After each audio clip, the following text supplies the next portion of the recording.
Okay. Thanks for the reminder. Okay. Am I audible and visible? Yep, for both. Okay. Give me a second.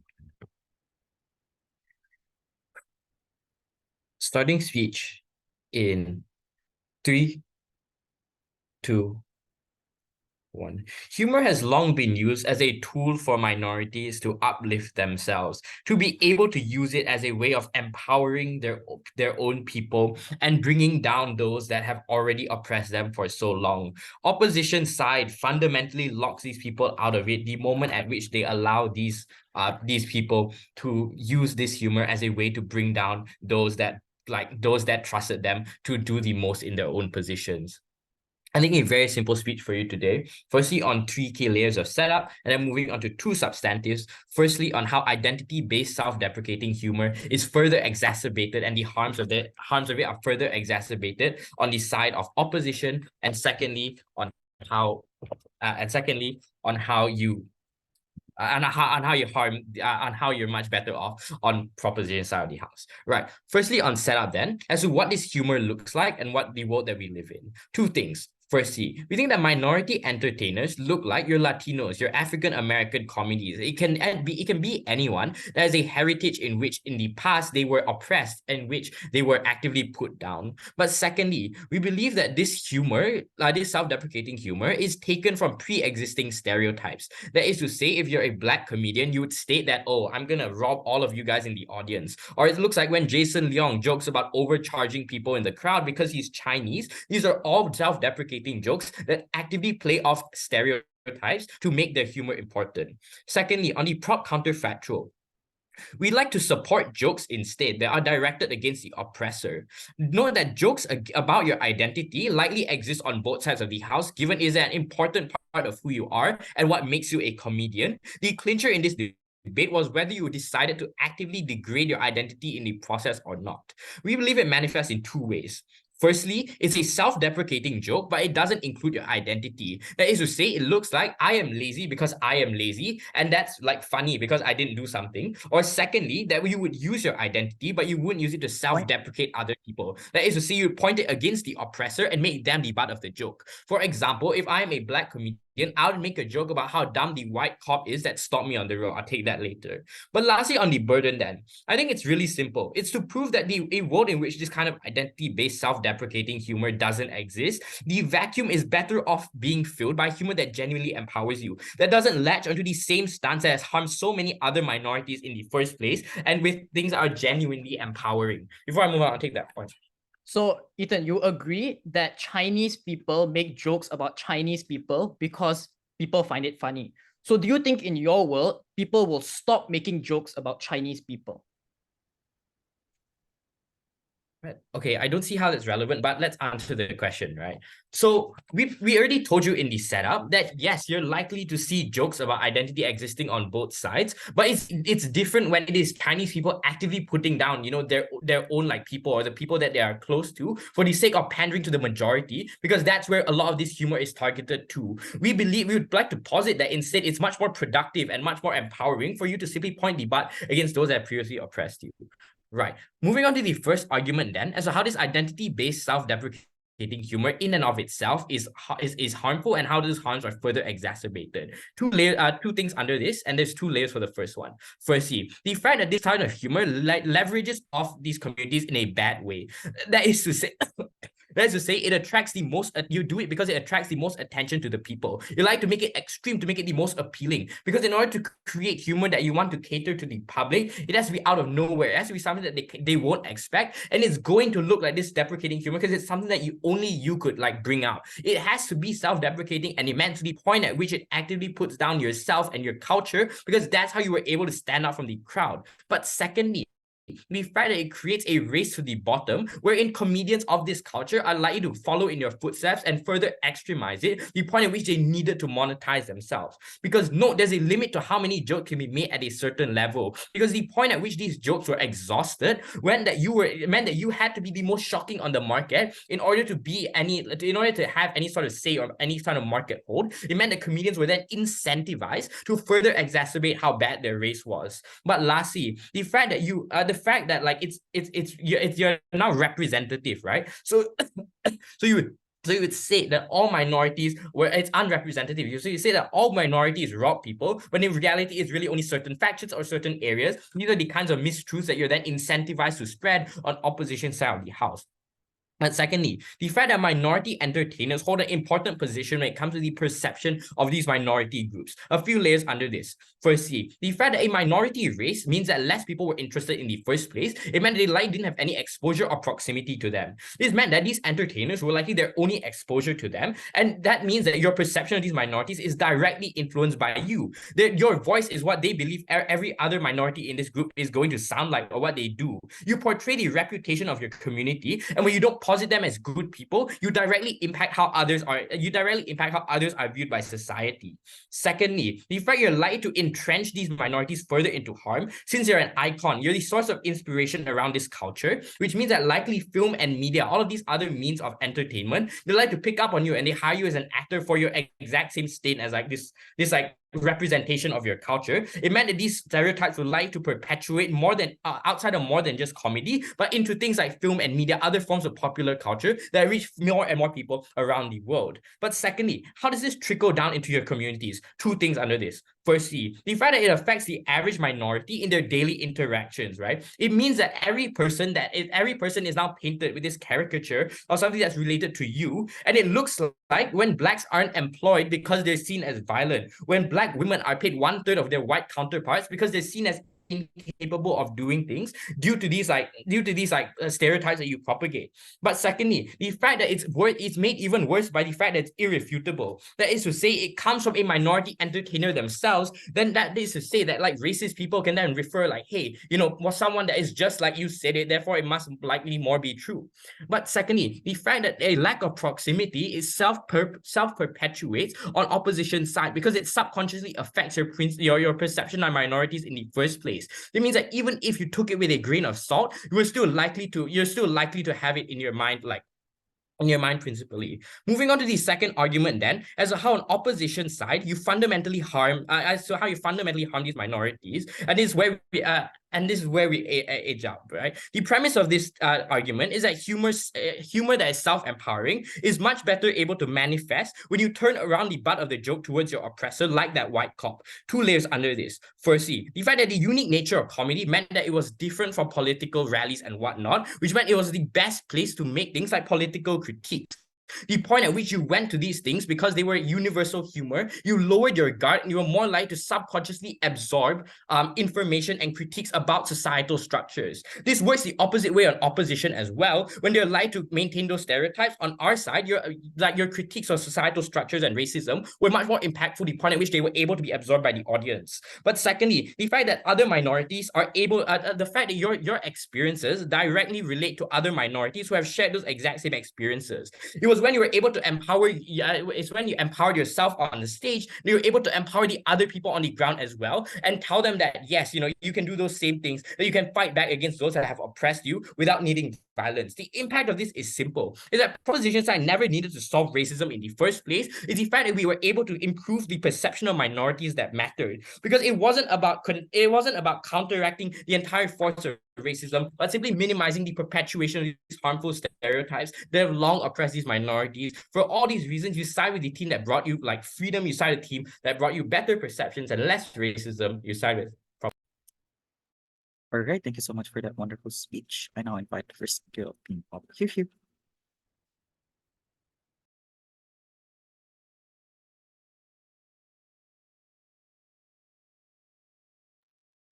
Am I visible and audible? Yep, you're both visible and audible. Okay.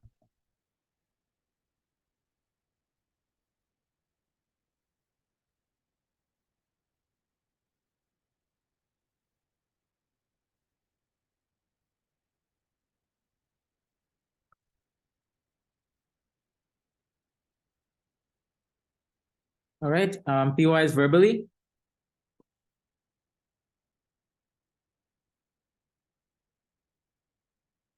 Let me just set up my timer.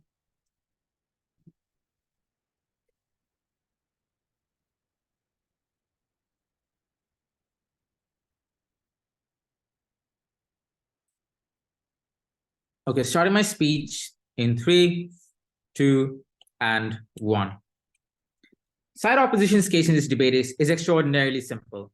First argument, we're going to posit that our form of comedy benefits these minority comedians. And in the second argument, we'll explain why our side is far more effective at dispelling harmful stereotypes that they seem to be so interested about. Before that, a few points of setup and then some responses. First on setup. A, what do we support in this debate? We stand for the status quo, where comedians have the discretion to use self-deprecating jokes and we legitimize their comedic outlet to make these types of jokes. But an important clarification I want to make here is that this is not a debate of self-depreciation versus self-empowering jokes. In our side, both of these things can coexist. It is their burden to show why self-depreciating jokes have no place in comedy made by minorities whatsoever. But what kind of jokes are going to be made, right? And this response to their claim about comedians bringing down other comedians, because I don't think these jokes are likely to be outright offensive. One, because if you directly attack your own group, you're disincentivizing your own viewer base from watching you. Because guess what? A white farmer from Kansas is not going to watch Hasan Minhaj. People like me, brown Muslims who relate to his story are going to do that. If you let down your own community, you're then alienating your biggest viewer base. But secondly, you come from these backgrounds yourself. You have faced discrimination very likely. It is likely, therefore, you're probably going to make jokes in good taste. But thirdly, these jokes probably have to be funny. They have to be ironic because they need to have entertainment value for them, for it to profit you, and for people to enjoy your comedic sets. But more importantly, what is the counterfactual the proposition has to defend? Because they were never fully clear about it, right? Because even on their side of the house, harmful stereotypes are going to continue to exist, because these stereotypes were made before these minority comedians began using them, made by white people who weaponized it to laugh down at these people. White comics would make jokes about Asians being bad drivers. These are jokes that we used to talk down to these minority communities. It is on our side we reclaim these jokes, but more on that later. Finally, the burden on proposition, however, is very, very high. Because they have to first identify because the debate is retrospective, they have to first show us what great harm has been done because minority comedians may have some self-deprecating humor within their sets. They haven't done that. But they also have to show why in the absence of these sorts of comedy, things like stereotypes become far better. They just criticize stereotypes and criticize minorities talking down, but they never show how the harms really materialize, right? On some responses then. They say that, look, the moment in time you make self-deprecating jokes, you're putting down yourself and your culture, right? But that just simply makes no sense, right? Because in our side of the house, you're going to have the sort of jokes that they talk about, jokes where you speak out against the oppressor. It is not that we're only deprecating ourselves, because that would be harmful, and we completely agree with you on that regard, but that is simply not realistic. You're going to have a mix of different jokes in your set. We're going to make fun of yourself to some extent, be vulnerable, but at the same time criticize these sorts of harmful stereotypes and talk about the fact that these are negative, that that aren't founded in reality, and they harm these minorities. So I don't get this unrealistic burden they're pushing onto us. We don't think that's what this debate is truly about. Before I move on to my first argument about why this benefits comedians, sure. Hasan Minhaj is one of the most global mainstream comedians that's been tuned in by even white people. So why necessarily wouldn't they absorb all these negative stereotypes that you talk about? Because it is ironic. When Hasan Minhaj jokes about Muslims being terrorists, he jokes about Muslims being terrorists. He doesn't actually say, guess what? I have a suicide vest under my clothes. Like it's ironic, guys. That's what comedy is about. When you joke about something, you're making fun of that thing. I think the vast majority of people are rational enough to understand subtle context. I don't think it's as simple as that. Let's talk about why it benefits comedians. 3 unique benefits. Number one, this form of comedy is uniquely accessible to these comedians, right? Think about Hasan Minhaj joking about something like, I don't know, all brown people being terrorists, right? In a vacuum, that sounds very racist. But the reason it becomes, and this responds to the POI as well, the reason it's funny and not racist is how it's presented. The fact that it's laced with irony, it's laced with satire, the fact that Hasan can draw on his own life experiences, the fact that he also faced these jokes and then face these jokes and then make your set meaningful, right? That is usually how it works. But because these experiences are only lived by these unique comedians and their specific lived experiences, they're able to make these jokes, whereas no one else probably can. But secondly, and this is more important in terms of the retrospectivity of the debate, right? Think about when minority comedians began breaking through around like the 80s, the 70s, right? At that point of time, comedy was hegemonized by white household names. minority comedians couldn't break through because they couldn't really do their brand of comedy because it would be very generic. It wouldn't make sense for them to do it. The way they could break through was by these sorts of jokes, by making self-deprecating jokes about stereotypes used against them. One, because no one else has done this, but two, because it is very uniquely controversial. It got people's attention and it got their foot through the door in which and now they could use other types of comedy. Ones where they speak out against the oppressor and all the benefits the proposition talks about materializes only when you get your foot through the door. That happens retrospectively in our side of the house. But thirdly, comedians are able to use this outlet to reconcile with their own trauma. Because guess what? If you are a minority comedian, you're probably going to face the experiences of that minorities face, right? And this is probably going to traumatize you, right? These outlets where you can speak to millions of people about the things you face and give your own opinions about it, talk about your lived experiences, are extremely meaningful. You can build communities of people just like you, and it can get shared. It can make spaces that you share together and have tremendous amounts of meaning, derive tremendous amounts of meaning from that. In conclusion, then, minority comedians are far better off in our side. Second argument about why our side is better at dispelling stereotypes, which is the biggest chunk of this proposition case. So if you're able to win this clash, we win this debate, right? The problem is that stereotypes don't stop existing on either side. The difference is that on their side, it's only being used by those who are not minorities, white comics who use jokes like Asians being bad drivers. The question then becomes, how are we uniquely better at solving it in our side, which is the status quo? 3 reasons. One, because when you use humor as self-depreciation, when you use self-deprecating humor to characterize these stereotypes, you trivialize them, right? When you, for example, make fun of yourself, when you make fun of the fact that all Asians are considered to be good at math, you use humor, you use obvious satire. What does that mean? This is something that ought to be laughed at, something that ought to not be taken seriously. Why? Because this is dumb. It makes no sense that a group of people should be characterized as being violent just because of certain stereotypes, right? The fact that you're able to laugh about it means you de-arm the harm that it poses to you. This is similar to why, for example, Black people are able to reclaim the N-word, because the point in time you're able to use it yourself in endearing manners in a context that is not harmful, you take down the potency and the harm that these words tend to pose towards you. But secondly, it is entertaining, and this is very, very important, right? Because they talk about why comedy is very, very important to change social narratives. But the reason it is true that happens is because you're able to hook in your audience with this form of with these jokes. You're able to make a joke about the stereotype about all brown people being terrorists, reel the audience in, and then have the meaningful pause in the comedy where you talk about how these stereotypes are harmful, how they affected you as an individual. Hassan can talk about the fact that he had him be characterized as a terrorist, cause his family to have their lives being threatened, and then go back to the comedy. This healthy mix of entertainment and education is uniquely what makes this beneficial. But thirdly, it's accessible. Everybody likes to laugh, which means that everyone can relate to comedy to a certain extent. The question then becomes, because why is proposition unable to accrue these benefits? Because they're going to say that on their side, the only one attacked the oppressor. But we think this is actually a bad thing for 2 reasons. One, because it seems accusatory, right? If you're somebody who has some of these stereotypes or come from a majority background, and all you hear from minority comedians are accusations that you are privileged, that you are a part of the problem, then you're probably going to tune away because people don't like being accused of things. They feel like it's unfair. But more importantly, on their side, the options are lower. So you have to turn to you have to probably go to more generic jokes about, I don't know, sex and stuff, but you also have to make your comedy extreme, which means that all the harms I talk about accrue. For all of these reasons, I'm incredibly proud to oppose. All right, thank you so much for that wonderful speech. And I welcome the second speaker of Team Proposition. Pew, pew. All right, can I be heard? Yep, you're also visible.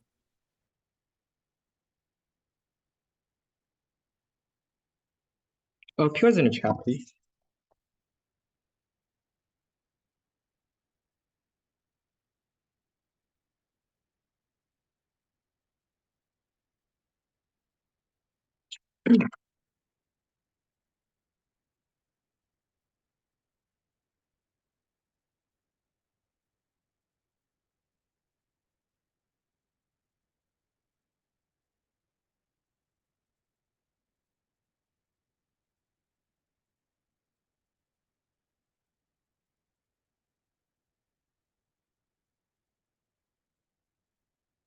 All right, speech starting in 3, 2,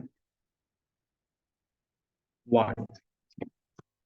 At a point at which individuals feel less deprived, at a point at which people feel less stressed when they consume jokes, is the exact case that we explained from first. It is at a point at which you feel you're relaxed when you're consuming jokes that it intuitively alters your subconscious biases, and that is how individuals and a vast majority of people from around the world form their perception and form their perceptions towards how minorities actually look like. And we think that is at a point to which these jokes in the past have exacerbated these stereotypes to a very good extent. I have one observation at the very top of the speech that should pretty much take out the vast majority of the opposition case before I talk about two things. First, in terms of exacerbating minority stereotypes, and second of all, in terms of how you induce self-hatred within minority communities, directly clashing their argumentation on escapism.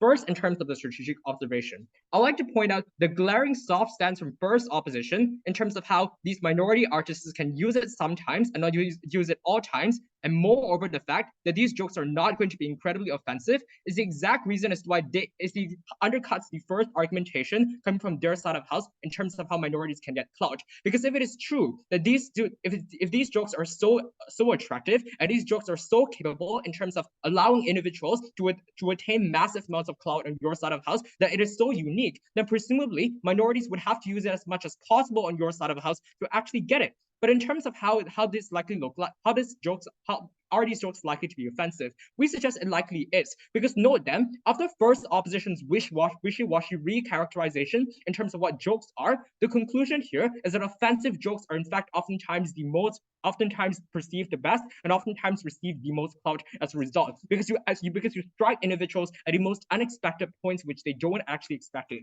because those jokes are so roof-racking to the point which actually breaks your common perception of what these people actually look like. The conclusion of this is that in order for all of opposition's harms thus far, benefits thus far does not stand at this point because of their own self-stand and their inability to do so, else they have to defend incredibly offensive jokes, which meant that the harms from the first proposition in terms of how you exacerbate stereotypes still stand in a round. They need to pick in second. They can have their cake and eat it too.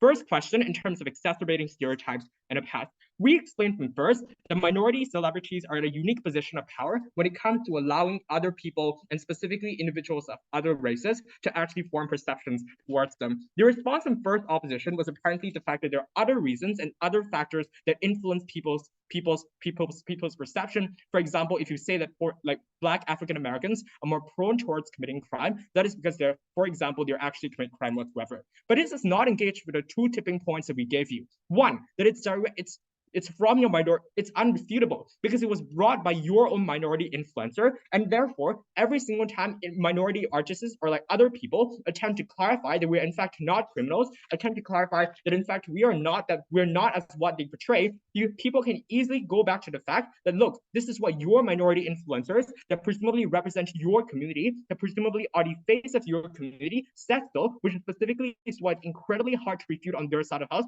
even if people actually wanted to. But second of all, this is self-perpetuating. And exactly because of how when we go watch comedy, we take it as a grain of salt and we think that we let our guard down and we think it's less impactful in our lives, but in reality, it is not. Because when after individuals consume these jokes in the shows or consume in their comedy shows, for example, they're less likely to want to research, or they're less likely to want to go and research, or they're less likely to go and investigate whether these jokes are true or not, which is specifically as to why a lot of individuals, when it comes to the formation of their perceptions towards minorities, it is from these jokes. And exactly because of the rhetoric from the side of opposition, in terms of how accessible jokes are, in terms of how every single person in society can easily go and watch a comedy, is exactly why individuals are likely to perceive it exclusively from these jokes. But secondly, it is because there is a lack of proximity. So for example, not every single white person has met Asians, not every single person in the West has met Asians in their lives. But everyone in the West presumably can agree that a stereotypical portrayal of Asians is that of small eyes and they're incredibly good at math. Why? It is via these jokes exclusively portrayed by them. The same applies for minorities. The fact that you don't see minority individuals every single day in your life, the only way to which you're able to conceive and form perception of how these individuals look like is via these jokes. And at a point in which minority artists self-deprecate themselves and emphasize and self-perpetuate on the side of opposition,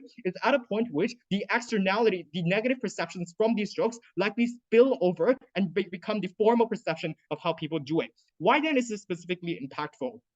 One, it affects the daily interactions in terms of how you're likely to do, how you're likely to perform, or how you're likely to interact with a minority member. So, for example, instead of you have a preconceived biased prejudice against them to actively suggest that in fact they are criminals, even if they're just a normal kid going to school, for example. But secondly, note in the past, there's a reason specifically as to why Black African Americans are paid significantly less and suffer from immense unemployment rate in comparison to their white counterparts. The reason specifically for that is because of this overarching portrayal of negativity by minority artists themselves within pop culture. But the final reason is why this is so influential is her opposition's benefit in terms of how these minorities likely get clout. As a result, it still perpetuates into communities. The rating of this harm is twofold. One, this is irreversible, and let's weigh it against their argumentation in terms of how minorities receive attention. Before that, I want to take this argumentation down on how minorities receive attention and receive clout on their side. Broadly, two responses. First, it is crazy that opposition thinks that minorities cannot be successful absent about joking for themselves. Hassan Minhaj is probably the worst example that can use in this round. It is for the fact that Hassan Minhaj is in fact a global influencer and have different audience spaces they can cater to and can joke about other things as well. Joking about minority races in a self-deprecating way is in fact merely a tool in a toolbox they have. But secondly, you can make other jokes. So for example, you can criticize the government, you can criticize white people, and especially as what they suggest, that white people jokes are oftentimes overwhelming back in the 80s. So why can't these minority artists just bandwagon joking about the stereotypes against white people? It is incredibly unclear, but also we can also joke about Black people in an empowering way. The point here is that there are other alternatives. Before I weigh this against our argumentation on exacerbating stereotypes, I'll take a point. Black rap music includes blatant themes of gang culture and violence, as well as use of the N-word. Do you also oppose Black music? Yeah, we are saying that jokes are one of the reasons as to why people write rap songs based on these stereotypes because of how influential and how accessible jokes innately are. Let's weigh this against your argumentation on receiving attention. It is twofold. One, the harms and exacerbating stereotypes are irreversible. The fact that look into society today, the vast majority of people are so scared of Black African Americans and still instinctively think that in fact they are more likely to be criminals. That is the impact of these jokes made on the side of opposition 30 and 40 years back. But finally, even if it's true that minority artists get somewhat more clout on their side of the house, it is unclear as to why the large amounts of harms inflicted on every single member of the community inside the minority race is less important than some amount of clout that one minority artist can have on their side. Finally, in terms of induced self-hatred within yourself, I think intuitively, escapism exists in a spectrum where you can do a myriad of other things to escape from reality. But in fact, we would flip this argumentation, especially we explained from first that in fact individuals, that the jokes made on our side of house can be empowering, it can be encouraging. As a result, you can also use that as a form of escapism. But third, and more importantly, because it is exactly as to why like African Americans perceive themselves as criminals as well on the side of opposition, that you induce a never-ending cycle of self-hatred that perpetuates both ways. All right, thank you so much for that wonderful speech. Anapol and the second one. Here.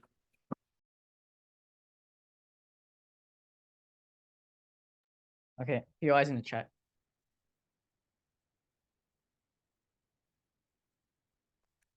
Starting in 3, 2, 1. I want you to listen to this very carefully. Chinese comedians become famous because jokes about Chinese people are funny. But if Chinese comedians stop making racist jokes about Chinese people, will other races stop making jokes about Chinese people? We explained that in the absence of minorities themselves making jokes on self-deprecating humor, other racial groups will still make these jokes for the reason that it draws a comedic audience. So we explained that in the absence of minorities being able to make jokes based on their own identity, other negative stereotypes will still exist, because comedy has historically been a majoritarian, elite, and privileged sphere of society, whereas rich white men in the 60s and 70s who dominated the consumer and performer market for 3 structural reasons. First, they had more income, so they were able to spend on things like entertainment, where other people were collecting money in order to make their own social mobility. So these people could go into spheres of entertainment, take on part-time gigs as a comedian, or spend time at the theater because you were someone who had spare income. 2, art was institutionalized and controlled by those in positions of power who were able to control what types of art and comedy you commission. But thirdly, they were the ones who were able to decide what genres are something that's empowering, who were able to decide in society whether this is something that's offensive. So they controlled the flow of comedy and art historically. This is not a phenomenon only in the West. In developing countries around the world, minorities have been shut out. Our case is that comedy isn't perfect, but this is the only pathway for minorities to infiltrate comedy and use it for social good in their favor. 2 observations. 1, I want to take note of the incredibly shallow mechanization coming from their side. I genuinely don't know what type of stereotypes these are from proposition and how much of it actually is derived from comedy. Like, they never analyze how much of this racism is from minority comedians, as opposed to how much of it is from genuinely racist pop culture created by majorities. How much of it comes from things your parents tell you as a child. How much of it comes from advertising and beauty standards that are created by corporations and white people. Because if your case is that suddenly, because Trevor Noah doesn't make fun of his childhood as an African American, all white people just don't have these views, I'm unclear as to why they're able to change that. Number 2, their response in second prop is that we have a soft stance because you can't use it sometimes, or you can't use it and not make 9/11 jokes. You have to defend it in all circumstances. Like, okay, so I know I used that response in training a lot of times last year, but it doesn't work like that. Because think about it logically. Iron Man is a good Marvel character.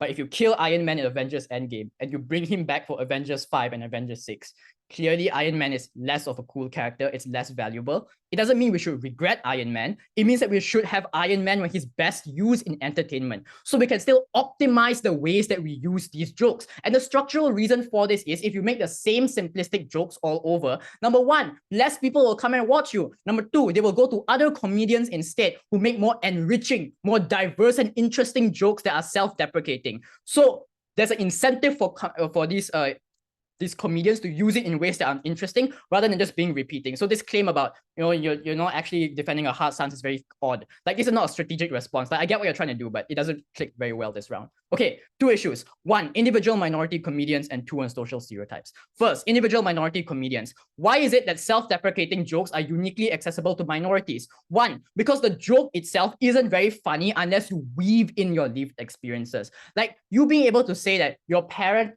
forced you to play clarinet and flute as a child isn't very funny unless you tell them the story of how your parents did it to you, how you were able to remember the one moment when you were 7 years old and you were forced to go to class and you were crying all over the place. And then in the future, you became an investment banker and all of that didn't count. Like, these are lived experiences which are unique to you, which is why even though art can be used by many different people, when the minorities themselves are the ones telling their own stories, art is always connected with the creator, which is why the Mona Lisa is still something that we value. Even though someone can create an exact replica of the Mona Lisa, we value the original because it was created by someone great. Number 2, comparatively, other genres of comedy are harder for minorities to successfully co-opt. So let's say you want to make jokes about anti-government, anti-government jokes, or making jokes about sex. Like, maybe if you're Hassan Minhaj, you can, but not every Muslim comedian is Hassan Minhaj. What we said was having these self-deprecating jokes was a way for lesser-known minorities to rise the ranks because they have unique, funny jokes. And later on, if they want to make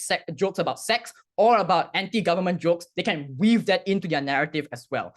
So their side says there's only a limited number of jokes you can make if you're always self-deprecating. 1, you can joke about South Asians being ghetto in Eastern London, or you can also joke about Rishi Sunak growing up with traditional South Asian values. So there's many ways in which you can spin the narrative to also have the same joke used in different ways. So why this lets them rise the rank in comedy? Them saying they regret rap is terrible because we changed the social notion of what gang culture is when people listen to rap. When Eminem Eminem's not an example, but Black artists who engaged in rap were able to do cool stuff. Okay, so what's the representation of this? It gives people of their community someone to relate to. It becomes a market that we want to cater for in comedy. Number 2, people have their foot in the door. Weighing. Okay, let's be realistic.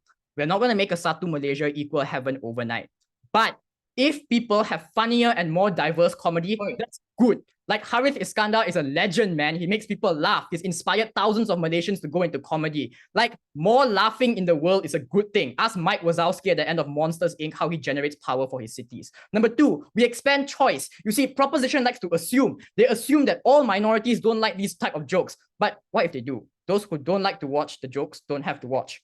On their side, those who like to watch those jokes won't have a space within comedy, will never be able to succeed by making this new genre of jokes. So on our side, we expand choice for those people to make those jokes. Okay, number two, social stereotypes. Why is the counterfactual worse? One, yeah, actually, sure.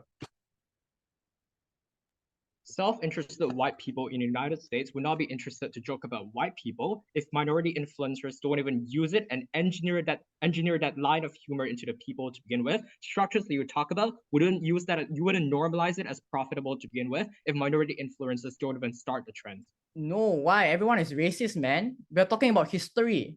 Like, the motion is not 2023, you know, the motion is in 1960s. You think white people don't make fun of black people, is it? Like, that's actually insane. So what we are saying now is that the white people will make fun of black people. But on our side, we get to reclaim this, which is to the next layer here. Being good at sports could be seen as a bad thing, but now black communities can co-opt this as empowering. Being forced to play piano 7 days a week could be seen as miserable, but now Asian communities can joke about this, show that it's ironic, and co-opt this as a strength rather than a weakness. But next is an entry point towards increasing discussions and dialogue on politically sensitive issues. Because of the platform given to them, minority comedians become icons, have the voice to shape existing narratives by introducing counter viewpoints that majorities are willing to consume, because comedy is entertaining, rather than if you try to fight for social change in other ways, like academia or policy platforms. Two, comedies and jokes raise social attention and draws awareness towards these issues because you're perceiving them as a social stereotype that these people are good. So on their side, you can joke about the white cop being someone who's evil, which could be true now, but the only reason it's normalized now was because back then, minorities were able to enter the field of comedy. If you try to joke about the white cop in the 1960s, you think you'll be given a platform to speak about these things? You think you'll be given a stage at the open mic for you to make fun of white people? No, they will kick you out because they don't understand why this is something that you should have. On our side, we at least make it ironic, we make it funny and appealing, so you're more willing to hear us out. And for those reasons, laughter prevails. We are very proud to oppose.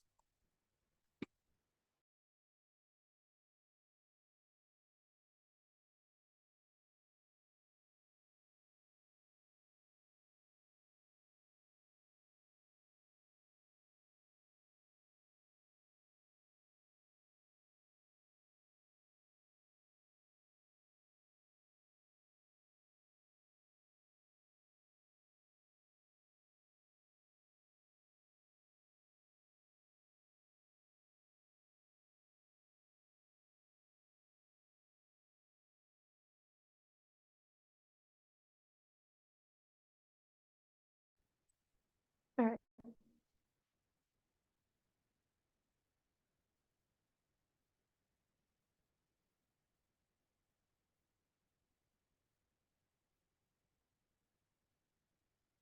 Starting my speech in 3, 2, 1. I think the strategic flaw of the opposition case was the assumption that these jokes will always be told in a way in which it was ironic and it will be absorbed well by society. Because note that our previous two speakers have already given you sufficient analysis as to why this becomes a down cycle of people recycling these jokes to get the most amount of clout, given how accessible and given how the amount of breakthrough that it brought to black comedy, right? So I'm going to do a few things, my strategic observations. The first is that they assume that these jokes will be laced with irony, and that people will absorb it in a light that will likely shine positively on minorities and actively bring positive outcomes. Two things. Firstly, we've already told you the fact that some people lack proximity to these communities. That, for example, if I live in the US, or the fact I'm in an insulated community, I have no interactions with a black person or an Asian person, right? Where I don't know whether these stereotypes are true or not. The fact that, for example, I can't actively interact with an Asian person or a black person to see, this person can be a decent person, the person not likely going to rob me in the street. So I don't think that people who are distant from different communities are able to actually absorb these jokes in a positive light. But secondly, on children, right? Because many children do consume these kinds of comedies, who consume other forms of social media through Instagram, through like Facebook, that are damaging in nature because of the fact that these like other unaccountable actors probably also don't give full context to the joke. So far as these children are unlikely to able to fully like protect people are making ironic jokes because of the fact that they're not mature enough to do so. And I will also be dynamic and engaged in the situation that perhaps people do take it in an ironic way. Why do we still win?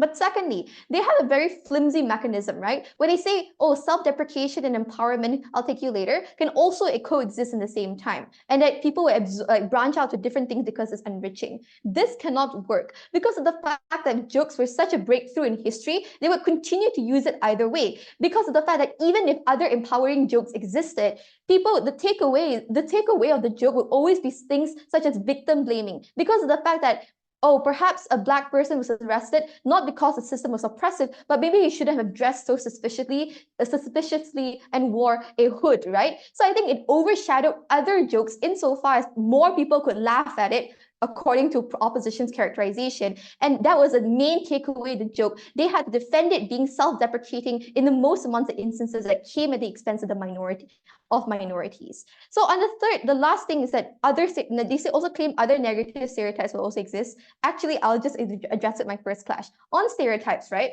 So opposition's main claim is that other negative stereotypes will continue to exist and that we can like somehow spin it in a positive light. Our claim was never that we solved racism, but the fact that minority influences exacerbated it because of the fact that they were the exclusive mouthpiece of their community that could reaffirm and normalize it because of the fact that they themselves have said it, right? We think the counterfactual in our counterfactual, it is seen as offensive, right? Perhaps it's a counterfactual where it is not normalized, where people make jokes about minorities at their own expense. People would likely call them out and say, no, that's offensive because Black people have been oppressed by the system. And now right? Because of the fact that it's not necessarily the case where like people find it funny under both sides of the house. Under our side, people will likely reject those jokes and likely combat those stereotypes even more so under our side, and that's likely like reaffirm positive stereotypes about minorities. That was a clincher in this debate. So, and the second thing they say under this is that there's a whole historical background as to how people were locked out of comedy. We don't disagree with that. And it's precisely why people were locked out of comedy that it is like principally abhorrent that you pander to the white person that precisely controlled you and subjugated you under a system of oppression. But before that, sure. So genuinely, how many people in the United States do you think are Islamophobic because Hasan Minhaj made a self-deprecating joke? Yeah, a lot of people are Islamophobic in the US, and I think that's like the worst context you can use. And a lot of people tune into him. And the fact that some people don't even understand the context of these jokes to begin with.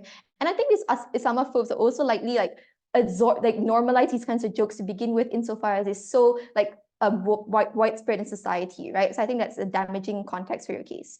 So moving on, right? So I think on the last idea they give on antagonization, I think one question to this part, right? Why can't irony also be applied under our side, right? The fact that you could also spin these jokes in a way in which make fun of the government or made fun of white people, in a sense that you called out bigotry, like the same way Trevor Noah does his jokes in Status Quo, where he makes fun of like his own identity in a way that's ironic. Why couldn't that also apply under our side, in which people could also take away these kinds of like ironic like lessons from these jokes and actively criticize or actively question the government, right? So like their characterization could similarly apply under our side. So I don't think antagonization happened. If anything, we explained why comedy was the only platform in which people subconsciously like absorb things that were like subconsciously absorb like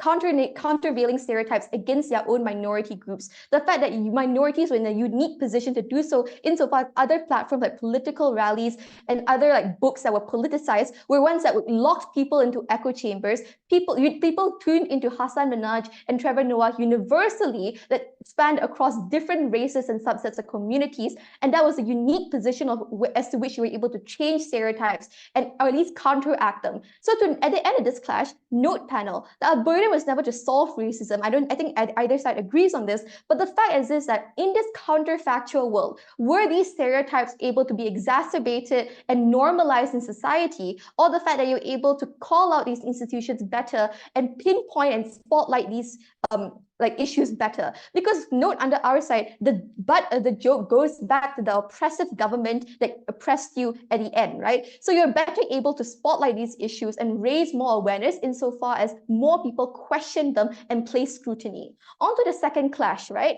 On minorities, I think we clearly win this clash for a few reasons, right? Because like these minorities were precisely the ones that were locked out of like institutions, right? But the fact of the matter is that OP cannot assert that just because people made self-deprecating jokes, that was the only way people could break through. Like they can't assert that in a counterfactual world, right? So assuming that in our counterfactual world, people can also lace irony with like jokes about your oppressors, right? The fact that they could also do so meant that it could also be funny and thus break through negative, like these kinds of whitewashed institutions, right? That they could gain clout on your own like communities, and the fact that they could break through because their jokes are just genuinely funny. But also, I think Wayne's like response was also Wayne's third argument was highly unresponded to. The fact that minorities internalize self-hatred because they don't want to see their oppression on the big screen. We think this was a principled harm insofar as minorities want to tune into comedy for the sole purpose of and the fact that you be able to like escape from your harsh reality, but you're just reaffirming these biases and like just reaffirming these stereotypes. So I think like the takeaway is that insofar like it doesn't matter whether people or not people take it ironically, is the fact that you subconsciously take in these stereotypes. Even if they know it's ironic, you'll probably see the black person in the street and be like, oh, I know like this person, like a lot of people joke how black people like rob people, right? That was how these narratives manifested, even in our best case of people taking it in a positive light. So for all these reasons, propose. All right, thank you so much for the wonderful speech. I now invite the third up. Here. Hi, can I be seen? Yep, you're also visible. Perfect. Could I just use the washroom before I start my speech? Like, give me like 30 seconds or like a minute. Yep, no worries.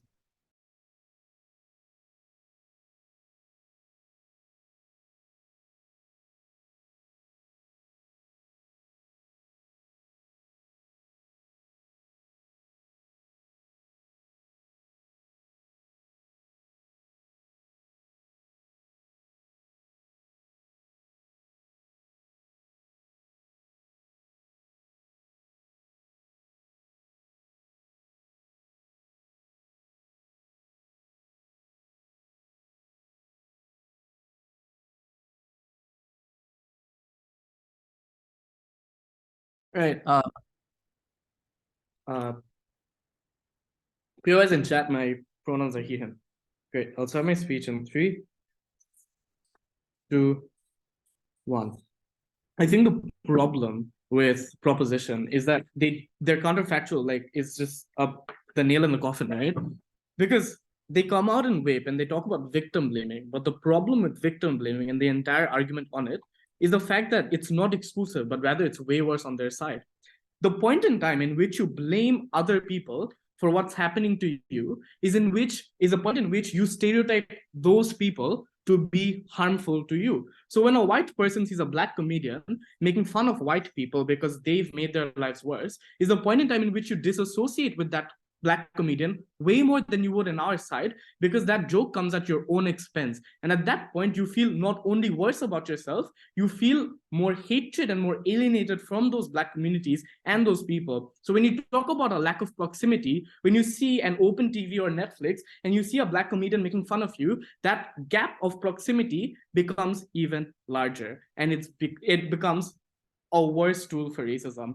But secondly, and I think Umar mentioned this in the POI, I don't understand as to why comedy is the only tool for a person to become racist. I think racism and bias and prejudice and hatred come from other sources of society, whether it be the people around you, whether it be your upbringing or your political camp or the political leader in your specific town, right? And at that point, comedy becomes an essential tool for you to combat that. And specifically in our world, are we able to do that? This is why we have two questions that we need to answer. Firstly, in which world do we decrease these stereotypes largely? But secondly, in which world are not only comedians, but the representation for a lot of these minorities just much better off? Starting with the first question then, the biggest claim we get from Prop, and the first argument they give us, is that these jokes exacerbates harms, right? Because it creates this perception within this majority as to why these stereotypes exist and why that would create worse harms and like hatred for a lot of these people. I think the first thing to note over here is that they don't understand and they don't respond to the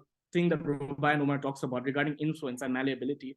I would assume that a person watching Netflix would have some amount of income, which means that they work in some space and they have some amount of intellectual sense and conscience, which means that the characterization of the people who watch comedy means, or like any source of entertainment, aren't people who are dumb or stupid. So they probably won't watch comedy and entertainment and won't listen to Coolio's Gangster's Paradise and think every black person will go to Gangster's Paradise simply because they understand that this is at the cost of entertainment. They watch this to have a laugh. They watch this to take a sip of a wine with their partner and their loved one to make sure that they're having a good time on a 7 p.m. on a Tuesday. Not everything that comes from entertainment is something that they treat seriously and would use to create their own or their own bias. What's a problem are these political leaders who forward a lot of these change. The comedians literally undo those harms, right? They can see the distinction clearly. But secondly, I just want to clarify the nature of comedy. I think I'll use this as a flowchart, right? I think the way that comedy or Hasan Minhaj forms a show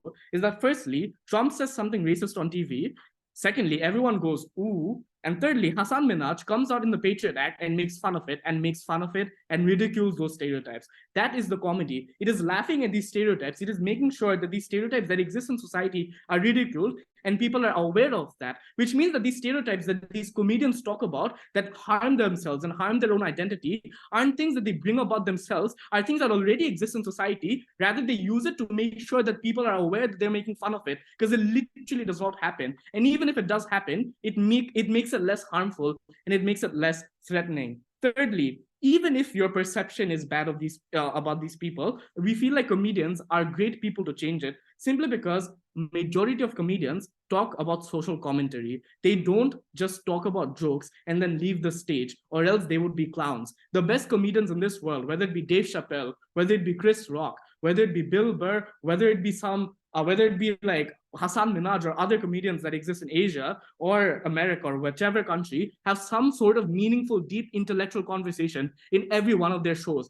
That is because they bring about awareness alongside their commentary. Unlike Amy Schumer, who's a complete clown and everyone makes fun of her because it's not intellectual or deep at all. At that point, comedians are great because they can bring about those discourse and discussions, whether it be in their show or whether it be later on because they're gaining clout and they're invited to talk shows where they talk about their own mental health, where they talk about their community, where they talk about their upbringing and make sure that people have awareness. So when Hasan Minhaj comes and talks about how brown people reek of curry and how brown people are too calculative, he at the same time talks about why brown people need more help in society and why brown people lack the fundamental rights in America and why they need more representation when it comes to local governments, right? And at that point, we feel like comedians are exclusively good for three reasons. Firstly, because people love laughing and people have a lot of awareness to it. But secondly, the small duration makes it easier. But thirdly, these comedians are largely icons, right? And at the point in time in which they become such big figures is the point in time in which they can forward these messages easier, in the sense that they don't harm others when they talk about their oppressors. That would happen in Prop, right? Lastly, reclaiming these jokes are crucial. We give you a characterization about what the world looked like. We talked to you about comedians like Don Rickles, a very famous comedian who used to make fun of black people on a daily basis, and black people had to sit there and laugh because that was the way historic comedian worked. The point in time in which black comedians said, enough is enough, we'll start making jokes about ourselves, you're not allowed to, is better because of two things. Firstly, you make that joke exclusive for yourself. Like owning up the N-word means that only you have access access to that thing that can hurt you makes sure that other people cannot access it. But secondly, other people lose the power to hurt you because they can't make that joke for you. You're the only person who can make that joke and who can sell it, which is much better than letting some white person run rampage about racism and why that would be so much harmful for you. Second thing they talk about is that you lack proximity. And I think at this point, unless you're Amish, you probably have seen or encountered a Black person in your life. Anyone who owns Netflix has some amount of like experience with a Black person who hasn't robbed you. So you aren't completely blatantly racist and think all Black people will hold you at gunpoint and take away all your money. But secondly, let's say you lack proximity. These comedians are then your own proximity. And why that's good is simply because when you have a prejudice against a lot of these people, when you turn on the TV and see them having a chill laugh about their own about the prejudice that you have on them at their own expense, is the point in time in which you're like, this is a cool person. This is a person who's willing to have these conversations in a nice way, unlike others who blame things on others. And at that point, you're more likely to perceive them as better people and people that you'd probably be able to have fun times with and chill with a little beer on your hand, right? Before I move forward. 4-7. So if people were so smart to recognize that minority stereotypes are purely ironic and false, why can't they also recognize in our counterfactual that the system might be oppressive towards minorities, and that's what we have to Because change? the system being oppressive is a blame on their own race, right? And I think people are just less likely to accept blame when it comes to themselves. So I would like to believe that my rejection from Stanford is not my fault, it's Stanford's fault, right? Rather than it being my fault. Secondly, in which world are comedians and overall representation better? The first thing that they say is every joke that is bad must be banned, right? And at this point, they also like concede that even rap music or music that has some sort of derogatory stereotype should be banned. This is literally censorship. This is not enough for them to win because firstly, they're never able to prove to you how these minorities gain more followers, which we do, right? Firstly, we tell you that mainstream jokes about sex aren't going to sell because other comedians make fun of it. And like white comedians, people would probably see that more. But secondly, when you talk about oppressors, you again make it less palatable for the majority. So no one would want to see you, right? Rather, on our side, you have more accessibility because you talk about your own lived experiences. Not only do you have your own material, you can make it more personalized to make it more funny, which will give you a greater brand of audience. Even if you don't have a greater brand of audience, at least you have the minorities who watch you, and that gives you some amount of representation in entertainment, which is so crucial for a lot of these people living in these stranded communities. For all of these reasons, we're really proud to oppose. All right, thank you so much for that wonderful speech. Now to finally wrap up the case for side opposition, let's have the reply speaker review.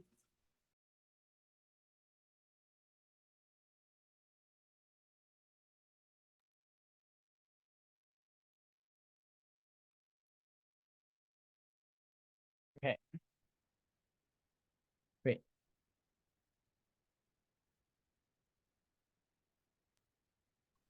Wait. So Wait, I am the reply, right? Just checking. yeah, go ahead. Okay. Sorry for that, guys. I am the reply. It's Rabia. I'll begin shortly.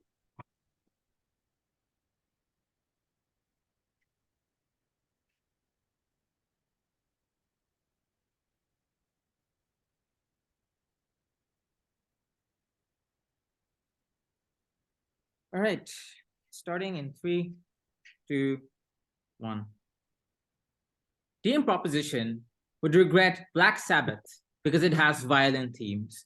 They would regret every single Black music that's been made because the N-word was used and some mentions of gang culture were included. They would ban Uncle Roger because he makes fun of the Asian stereotype.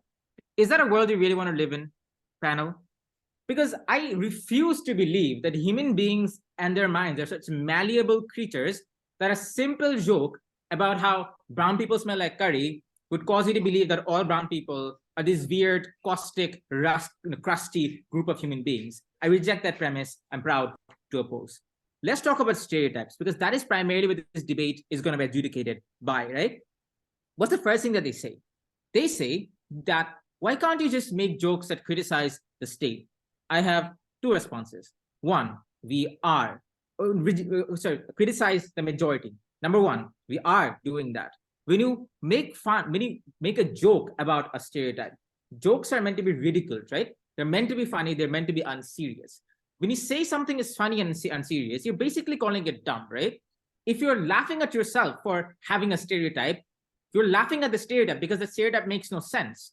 You're laughing at the fact that all Muslims are considered terrorists. You don't believe in that. You ridicule that, and hence you disarm the potency of that stereotype. But secondly, even if you aren't, we can. This is not a debate where we have self-deprecating humor versus no self-deprecating humor. It is simply a tool in the arsenal that comedians can employ. And we have layers of analysis from Umar's speech as to why comedians have the incentive to use these sorts of to use a diversity of different types of jokes where you deprecate yourself to make yourself vulnerable, but then jokes where you criticize the establishment on things that have been done to you, and then random jokes about generic things like your sex life, right? But even if that is not the case, we think that but what the comparative then on our side, where you have a mixture, is better, because he told you two things. One, in a world where you're able to, with minority comedians, we're able to make these jokes, is a world where minority comedians as a genre existed. Why? Because that's the only way they could get their foot in the door. Panel, this is retrospective. This debate begins around like the 1960s, right? That is when comedy was mostly white dominated, not only in terms of the comics, but also the audiences, right?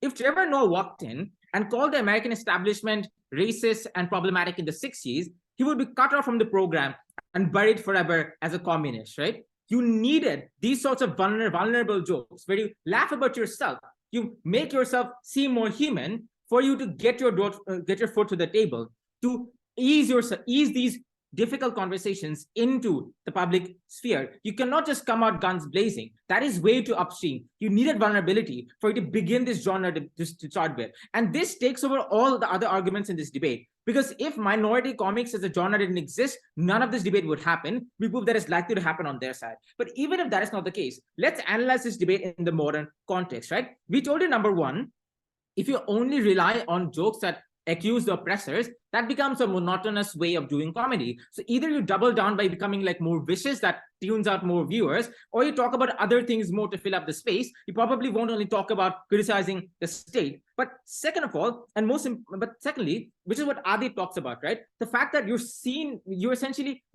allowing white people and oppressors to victimize themselves. Because most people don't think they're racist. But when Trevor now calls me racist all the time, because let's say I'm white, ignore my skin color, then I would be like, I'm not a racist person. He's saying something, he's calling me something I'm not. I feel victimized, right? And they tune out of the conversation without recognizing they may have implicit biases. But thirdly, and most importantly, you get you as a minority comedian get respect. Think about the friend you like the most. Is it the friend who never recognizes their own faults, who never laughs at themselves, is serious all the time? Probably not. The friend you find cool is one who can make jokes at their own expense. When these comedians gain the respect of the community, they're seen as vulnerable people who can laugh at themselves. That is when people listen to them. That is when people listen to them and not just hear them. For all of these reasons, vote for side opposition. Vote for the side where jokes are funny. All right, thank you so much for that wonderful speech. And now to finally wrap up the case for side prop, let's have the reply speaker here. Sure.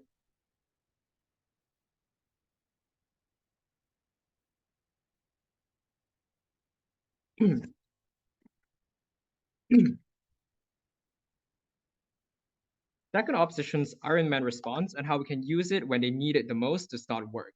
If you only use it in the best instances and only in 1 out of 10 times, then how are you going to let your minority influences on your side of house to get so much clout and to materialize all the benefits they want to talk about in terms of, well, correcting the misconceptions of people on the ground?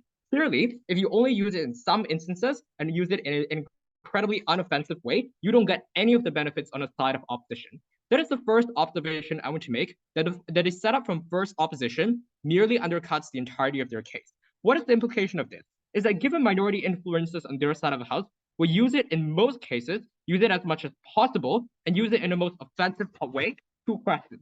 First, is this then the tipping point for the exacerbation of stereotypes? And second of all, would this lead to escapism or does this lead to internalized self-hate? First, is this the tipping point? The only response we heard from opposition was that apparently the society in the United States in the 60s are all racist. One, we pointed out that these jokes create incentives and normalize the fact that these jokes are in fact funny to begin with. That these are the structures they pointed to. For example, the privileged individuals that control media and have the capital to do so will not have an incentive on our side of house to create structures and to make these jokes even funny, and make these jokes to create more platforms for these jokes to be presented on to begin with.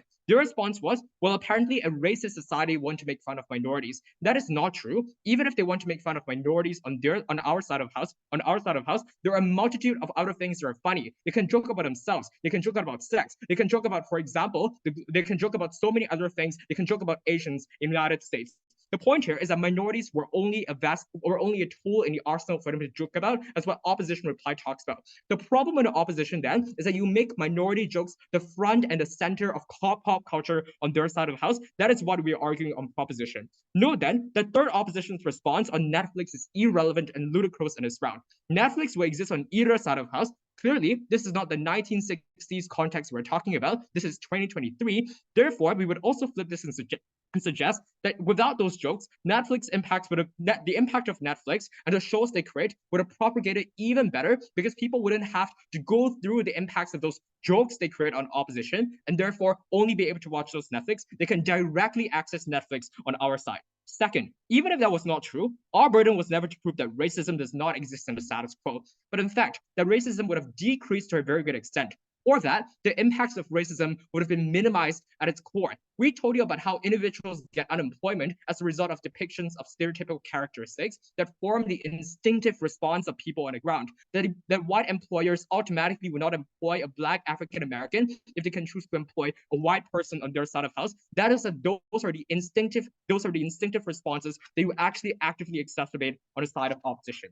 How do you weigh this? One, even if minority influencers on our side of house have less followers on our side, it is fine. One, they never told you why these influencers were born in an era where, for example, attacking minority races and making fun of minority races is the most profitable way that is exclusively inspired because of these things, likely will trickle down to all the impacts they want to talk about. But secondly, we explained that it was abhorrent in first and second as for minorities to profit off their own community. We would rather they don't have it on our side of house and receive less jokes. Third, they never explain why all the other alternatives we talk about, for example, joking about Asians, joking about even the white community themselves, when all white people are in fact joking about that, cannot happen on our side of house, which is specifically why worsening stereotypes on their side is the worst harm possible. In terms of escapism, let's ask you a question. If you are born into an